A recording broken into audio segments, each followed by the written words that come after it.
Since the beginning of Titanic Honor and Glory, and especially since the release of our sister project Demo 401, there has been one area of the ship that has received an unusually high amount of attention from the online Titanic community. And the space isn't even in our projects yet, the Potato Room. A simple space on E-Deck that stored nothing but the spuds. Its interest with these online Titanic fans has made it more popular than even the Padded Room, coincidentally where you'd find most of the members of the Titanic Honor and Glory team. So what was the Potato Room like aboard Titanic? Was it really just full to the ceiling with potatoes? And how popular were the starchy vegetables aboard the ship? But first, if you are wondering why this video is on our Titanic Honor and Glory gaming channel, let me tell you. As we continue to work on recreating Titanic for the game, we have teamed up with a number of talented researchers, and our other goal, along with building a complete digital Titanic ship, is to understand everything possible about her, from the people aboard to how the ship sank, with the end goal being able to utilize that knowledge in the final Titanic game. But we want to share our research and knowledge as we keep working, hence these videos we've titled Titanic University. If you enjoy learning about Titanic, please do all the YouTube things, like, share, and subscribe, and also consider checking out our Patreon to support Titanic Honor and Glory as we keep making Titanic content. You can join our Discord, get free digital and physical perks, and lots more as we work together to bring Titanic back to life.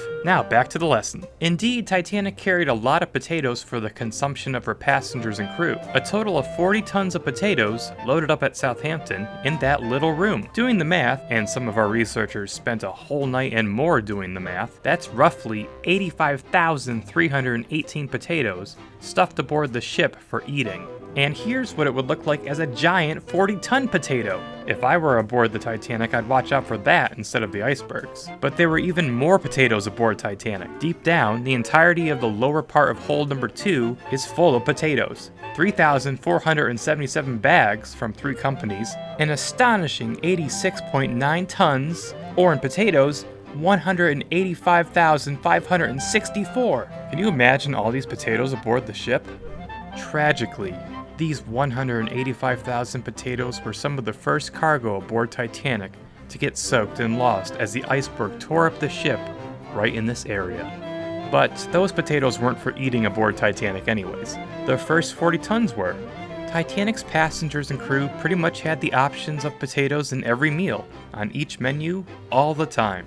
It was an easy option for third class and crew, a filling choice for second, and potatoes could be transformed into something fancy for the rich. Potatoes anan, chateau potatoes, jacket potatoes, maître d'hôtel, and boiled potatoes. Just throw a French term in front of potatoes and there you go. Incidentally, French fries were served too, but they technically weren't called that yet.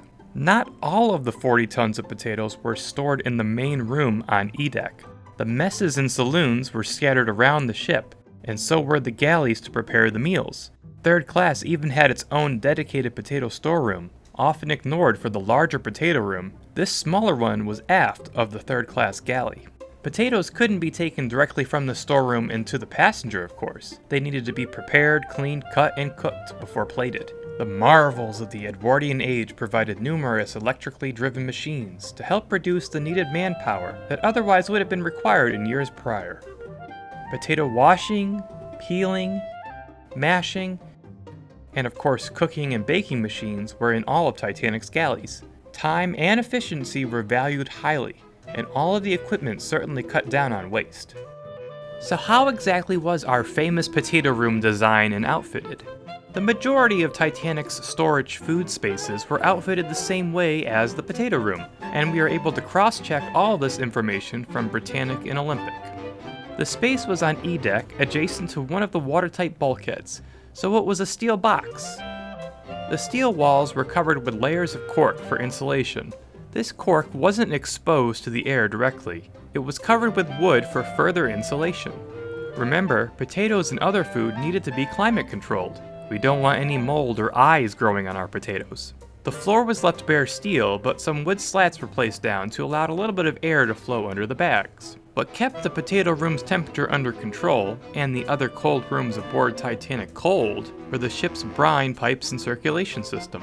These were pipes that connected to a system that had brine, a cooling fluid, pumped from a pump in the engine room. These brine pipes, exposed in the room, worked just like refrigerators, emitting cold or freezing air, chilling the space to the appropriate temperature. The crew kept tabs on the room with a thermometer that was installed just outside the room to ensure nothing was in danger of being lost.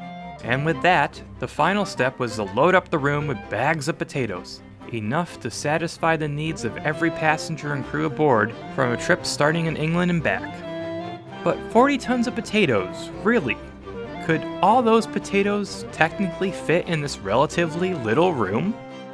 So if we have the ideal potato, which is a potato which weighs 15 ounces and takes up 31.8 cubic inches of space, the potato room, under ideal circumstances, would be able to hold a total of 91,132 potatoes. That's like totally ideal scenario that the potato room is like an exact box with no insulation or lights or anything. I'm sorry, I missed the if you put that into weight, the weight comes out to 42.74 tons. I told ya! Huh.